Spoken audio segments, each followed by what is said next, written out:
I want to start with a number, not an explosion, not a headline. A number, 20%. That's the gap. That's the difference between the story the mainstream coverage is telling you and the story the data is telling me.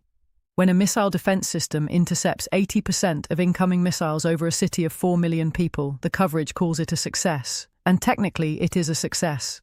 Technically. But I need you to think about what the other 20% means in a city of 4 million people. I need you to think about what 20% means when the volume of missiles is increasing, when interceptor stockpiles are finite, when the attacker has done the math and knows exactly what that 20% produces. Because that's what's happening in Israel right now. And the number that should be driving this coverage, the number that explains why last night was different from every previous night of this war, isn't the casualty count or the interceptor success rate in isolation. It's the trajectory, it's the direction, it's the fact that what I'm about to walk you through isn't a single bad night. It's a documented, systematic strategy by Iran that is working in ways that the successful defense narrative is actively obscuring. Last night, at approximately 2 a.m. local time, sirens wailed across Tel Aviv. Residents who have spent the last 7 days cycling in and out of bomb shelters looked up at the night sky and saw the familiar pattern. Interception flashes, the sound of explosions high above. And then they saw something they hadn't seen before in this war. Small objects, dozens of them, falling through the sky like a swarm of lights descending slowly, separately, spreading across a wide area. They were submunitions from cluster warheads, and they were raining down on one of the most densely populated cities on Earth. This is Iran's 21st wave of Operation True Promise 4. And I need you to understand 3 things by the time we're done. What those weapons are and why they're specifically banned under international humanitarian law. What the mathematical strategy is that Iran has figured out and is currently executing, and what comes next, because the escalation ladder I'm watching has more rungs than the current coverage is acknowledging. Let me start with the weapons, because you can't understand the strategy without understanding what was actually falling from the sky last night. Part 1. The weapon. What cluster munitions actually are and why they're banned. The missiles Iran is using are called K-Bar-Shikun ballistic missiles. I want to start with the name because Iran doesn't choose names accidentally. K-Bar refers to the Battle of K-Bar in 628 AD, when early Muslim forces defeated Jewish tribes in the Arabian Peninsula. Translated, fortress breaker, castle destroyer. Every time Iran fires a K-Bar-Shikun at Israel, the name itself is a message that operates on a different level than the military one. That's context you need, but the name is secondary to the capability, and the capability is serious. Here's what I found when I pulled the technical specifications. The K-Bar-Shikun is a medium-range ballistic missile with a range of approximately 1,450 kilometers, more than enough to reach any point in Israel from inside Iranian territory. It uses solid fuel, which means it can be launched quickly, without the extended preparation time that liquid-fueled missiles require. It travels at speeds exceeding Mach 8 during its boost phase. At the warhead impact phase, it's still moving at Mach 2 to 3. And here's the critical capability that's relevant to understanding last night. The warhead is maneuverable. It performs evasive actions as it descends through the atmosphere. It doesn't follow a predictable ballistic arc. It adjusts. That adjustment is specifically engineered to defeat interceptors that are designed to calculate intercept solutions against predictable trajectories. This is not a crude weapon. This is a precision instrument that has been developed with the explicit goal of defeating the most sophisticated air defense system on Earth. Now add the cluster warhead component, because this is where the weapon becomes something categorically different. A conventional missile carries a single warhead that detonates on impact. The damage is localized. A cluster munition works differently. Instead of one large warhead, the missile carries dozens of smaller submunitions, sometimes called bomblets. As the missile descends toward its target, the warhead opens and releases them over a wide area. Each submunition in the Iranian cluster warhead contains approximately 2.5 kilograms of explosives. A single missile can scatter 20 or more of these bomblets across an area the size of several football fields. The result is not a single explosion, it's a carpet. The footage verified by multiple news organizations from last night shows exactly what this looks like. After interception attempts, you can see small bright objects falling separately across the sky. Some exploded in the air, others hit the ground. Fires broke out in multiple locations simultaneously, not in one building, in multiple locations at the same moment.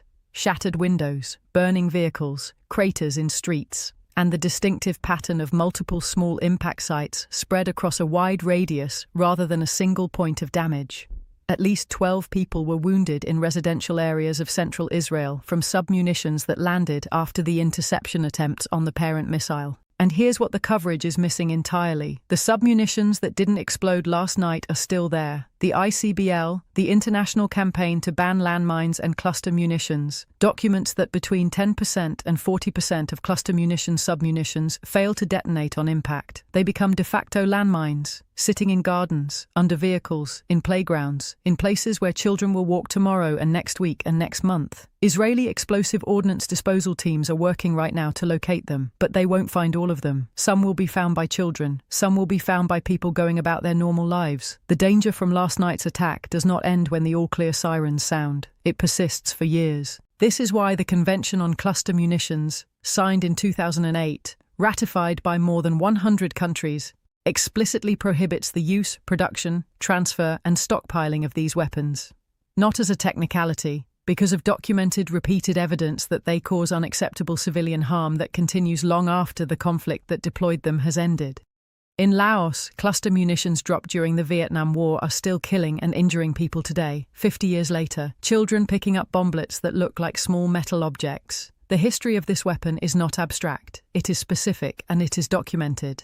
Amnesty International has already condemned Iran's use of these weapons as a flagrant violation of international humanitarian law. Iran's response, pointing out that neither Israel nor the United States has signed the Convention on Cluster Munitions, and that both countries have used these weapons in previous conflicts. That observation is accurate. It is also a deflection. The weapons fell on Tel Aviv last night, regardless of who else has used them. The moral accounting of comparative use doesn't change what the submunitions are doing to residential neighborhoods right now.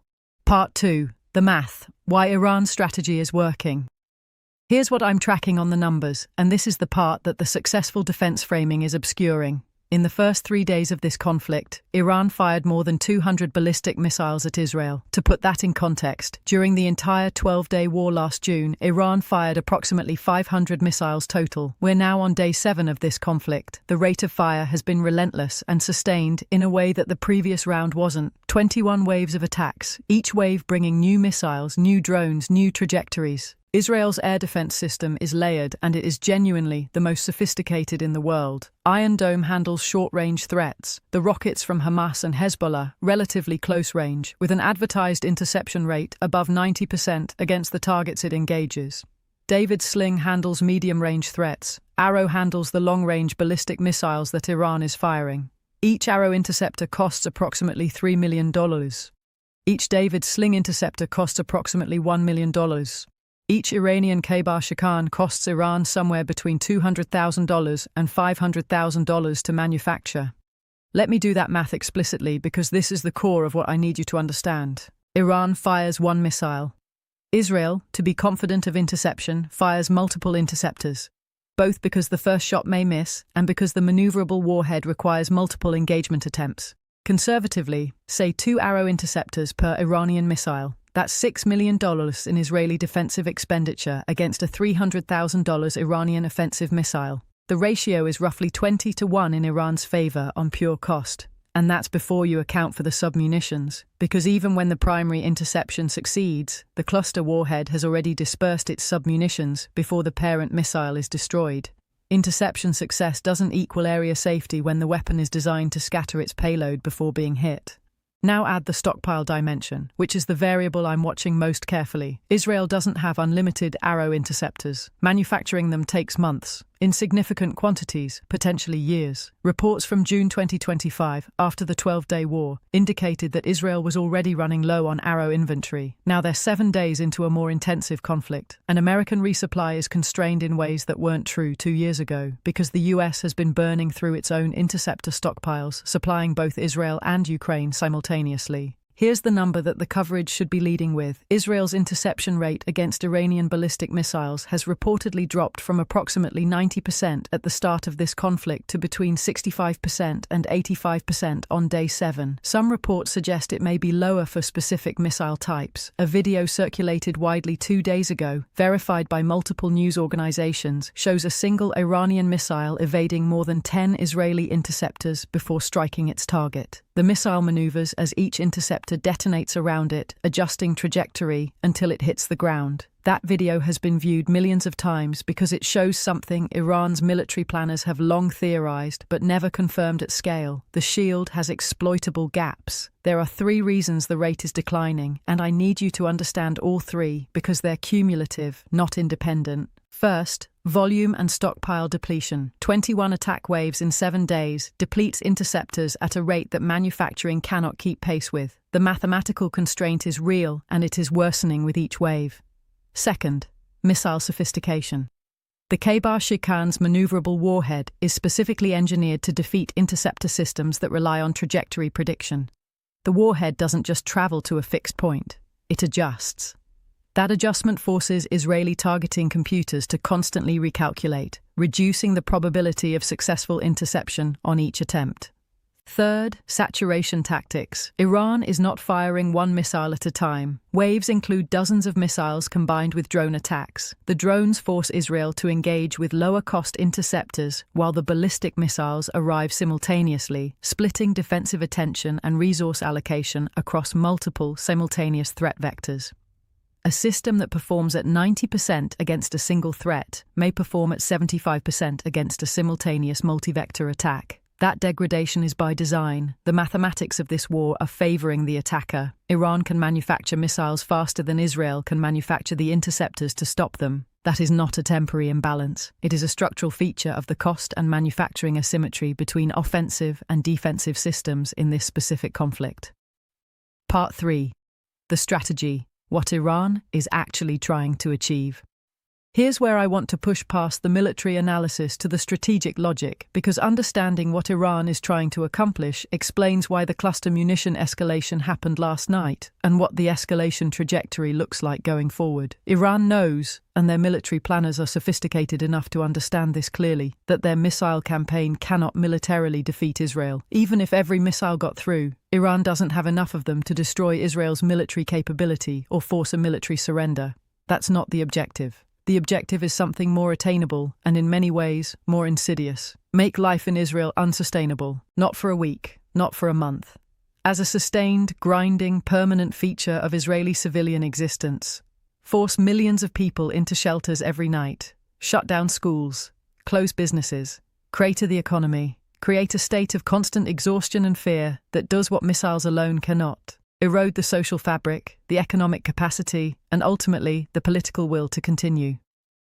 Cluster munitions amplify this strategy in a specific way that conventional missiles don't. A conventional missile, even a successful strike, creates damage in one location. People in other neighborhoods resume normal life after the all clear. A cluster munition attack transforms an entire area into a potential threat zone even after the attack ends. The unexploded submunitions are not a known fixed threat. They're distributed randomly across a wide area.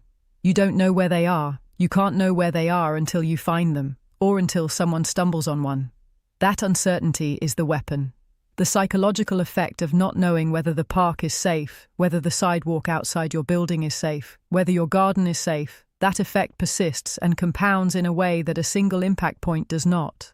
And the cost equation embeds this strategy economically in a way that is, from an adversarial military planning perspective, elegant. Each attack costs Iran hundreds of thousands of dollars.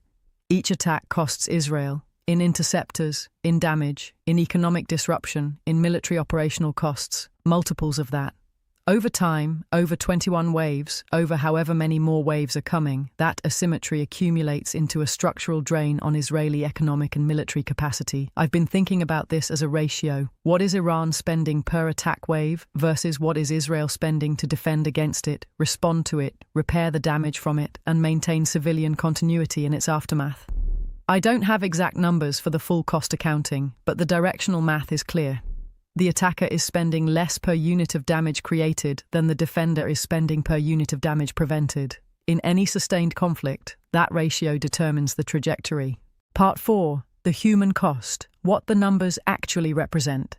I want to spend time on the human dimension because it's easy for analysis like this to become abstracted from what these attacks actually mean for the people living through them. Since February 28th, Iranian missile strikes have killed at least 28 Israeli civilians and 1 soldier. More than 3,200 people have been hospitalized with injuries. The deadliest single attack struck Beit Shemesh on March 1st, killing 9 people and injuring more than 28. Missiles have hit highways near Jerusalem. Debris from interceptions, which falls regardless of whether the interception is successful, has landed in residential neighborhoods. Air raid sirens have become a constant feature of daily life across central and northern Israel.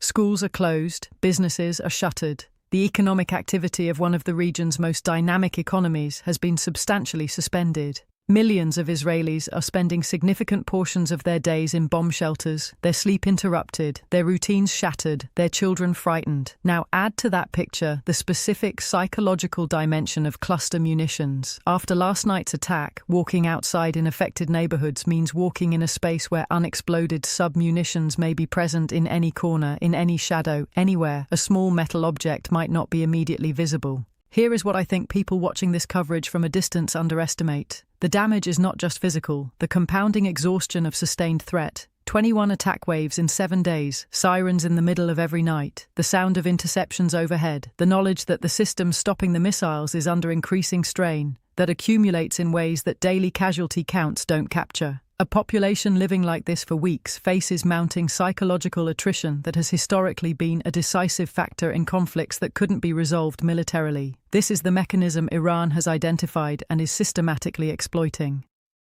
Part 5. The escalation ladder. What comes after cluster munitions? Here's the analysis I'm not seeing in the mainstream coverage, and it's the one I think matters most for understanding where this goes. Iran's use of cluster munitions is not an endpoint. It's a rung on an escalation ladder, and the decision to use cluster munitions, weapons banned under international humanitarian law, signals a strategic decision to climb that ladder without the constraints that deterred escalation in previous rounds.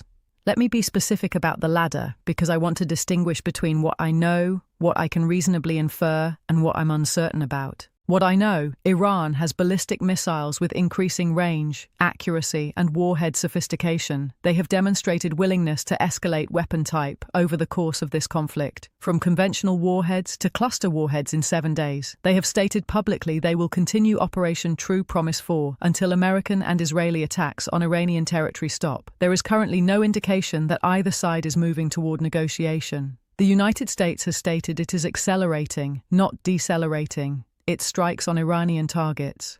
Israel has conducted more than 600 strikes on Iranian targets in 4 days. What I can reasonably infer, the escalation to cluster munitions was a deliberate strategic decision, not an accident.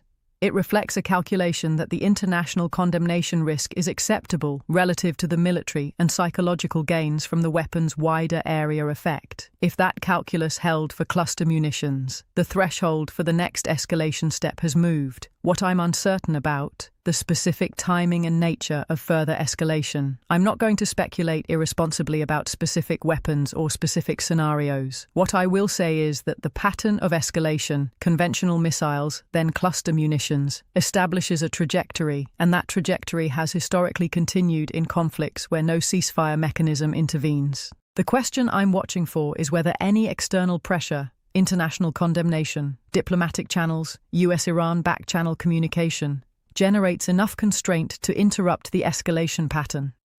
So far, the international response has been muted. The organizations that might condemn Iran's cluster munition, used most forcefully, have simultaneously been critical of Israeli and American conduct in this conflict. The moral high ground is, as both sides have noted, contested. Contested moral high ground produces less effective international pressure than uncontested moral high ground does. Iran has promised relentless attacks. That word, relentless, is not rhetorical flourish. It is an operational doctrine of sustained, daily, escalating pressure designed to impose costs faster than the defender can absorb and replace them. Part 6. The defense reality. What 80% actually means. Let me address the counter-argument directly, because I want to be fair to the successful defense narrative before I explain why I think it's insufficient. Israel's air defense system is genuinely extraordinary. The engineering achievement it represents, stopping the majority of incoming ballistic missiles in real time at Mach 2 to 3 approach speeds with maneuvering warheads, is without historical precedent. The interception rate, even at the reported degraded level of 65–85%, is higher than any other country has achieved in any comparable sustained ballistic missile attack scenario. The system works. It is saving lives. There is no question about that. The argument that defenses are struggling or overwhelmed needs to be precise. The defenses are not collapsed. They are not defeated. They are under unprecedented sustained stress in a way that the 12-day war last June did not produce, in a way that previous conflict rounds did not produce, and the trajectory of that stress, interception rate declining from 90% to 65–85% over 7 days, matters more than the snapshot success rate on any given night. Here's the specific frame I want you to hold. A system that intercepts 90% of incoming missiles against a launch rate of 50 missiles per week produces 5 impacts per week. A system that intercepts 75% against a launch rate of 100 missiles per week produces 25 impacts per week. The defensive success rate improved perspective, 75% is still remarkable, completely misses that the absolute number of successful impacts has quintupled, and in a conflict where the attacker is deliberately increasing launch rate while the defender's interception rate is declining, that divergence accelerates. I'm watching 2 specific metrics to track whether this trajectory continues or stabilizes. First, any public reporting on Israeli interceptor inventory levels. If Israeli or American officials begin making statements about supply, that's a signal that the stockpile constraint I described is becoming operationally critical rather than merely concerning. Second, the pattern of damage from successful strikes. If the distribution of impact locations begins showing systematic targeting of defense infrastructure rather than civilian areas, that signals Iran shifting from psychological attrition strategy to targeted defense suppression, a different and more militarily serious phase. Part 7. The international dimension. Who is watching and what they're learning. I want to add a layer to this analysis that I think is underweighted. What the 21 waves of Operation True Promise 4 are teaching every military that is watching. Iran has run a live operational test of the proposition that sustained, high-volume ballistic missile attack can degrade the world's most sophisticated missile defense system to a meaningfully lower interception rate over the course of a single week. That test is producing data that didn't exist before this conflict. Before this war, the theoretical questions about layered air defense against sustained attack were largely unanswered in real operational conditions. The Gulf War, the Iraq War, the previous Iran-Israel exchange rounds, none of them produced sustained ballistic missile attack at this volume and duration against a Tier 1 air defense system. Now there's 7 days of data on what happens when you do. Every military planning office in the world that has reason to think about contested airspace and ballistic missile exchange scenarios, China, Russia, North Korea, every regional actor with ballistic missile ambitions, is studying this data right now. The specific findings, that maneuvering re-entry vehicles degrade interception probability significantly, that saturation tactics further degrade performance, that interceptor stockpile depletion is a binding constraint over a period of weeks rather than months, and that the cost asymmetry between offensive missiles and defensive interceptors favors the attacker in ways that the defender cannot sustainably compensate for through manufacturing speed. This is a strategic intelligence windfall for every adversary of the United States and Israel. It is being generated in real time over Tel Aviv, and its implications extend well beyond this specific conflict. Part 8. The forward indicators. What I'm watching this week. Let me give you the specific signals I'm tracking that will tell us whether this conflict is moving toward de-escalation or continuing up the escalation ladder. Indicator 1. Ceasefire communication signals. Any indication of back-channel diplomatic activity, US-Iran, Israeli-Qatari, UN-mediated, that suggests negotiation infrastructure is being activated. The absence of any such signals, 7 days in, is itself significant information. I'm watching for it because the presence of any such signal changes the trajectory analysis substantially. Indicator 2. Iranian missile type diversity. If the next attack wave includes different missile types than the K-Bar-Shi-Khan, longer range, different warhead configuration, new systems, that signals Iran is not yet at the limit of its escalation options and is deliberately diversifying its threat portfolio. This is relevant to both the military defense challenge and to the strategic intent inference.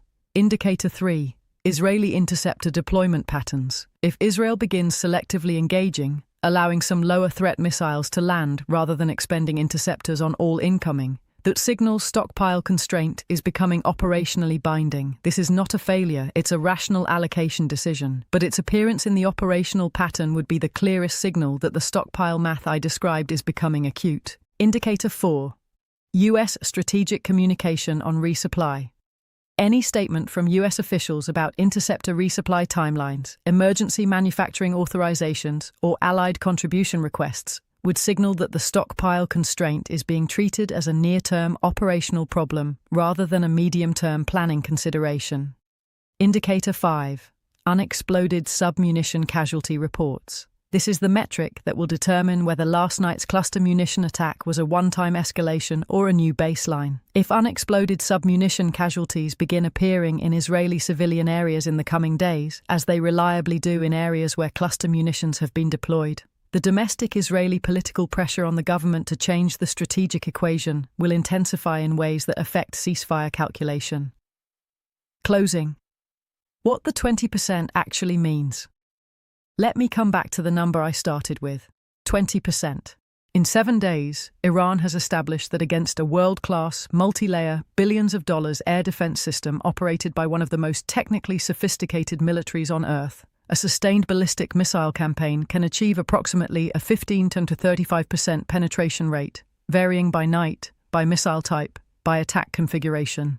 In a city of 4 million people, that penetration rate is not a footnote, it is the story. 28 Israelis have been killed since February 28th, more than 3,200 hospitalized, millions living in interrupted sleep cycles and repeated shelter runs, schools closed, economy substantially suspended, and now, unexploded submunitions distributed across residential neighborhoods, a contamination problem that will outlast the war itself. The coverage calls this a successful defense. The defense is succeeding, and the defense is failing simultaneously because in a sustained high-volume ballistic missile conflict, the mathematics of interceptor cost and stockpile depth eventually assert themselves regardless of the system's technological sophistication. Here is the question that the successful defense narrative doesn't answer. What does success look like at week 2? At week 3? At the point where arrow stockpiles reach the level where Israel must make allocation choices about which missiles to engage and which to allow through.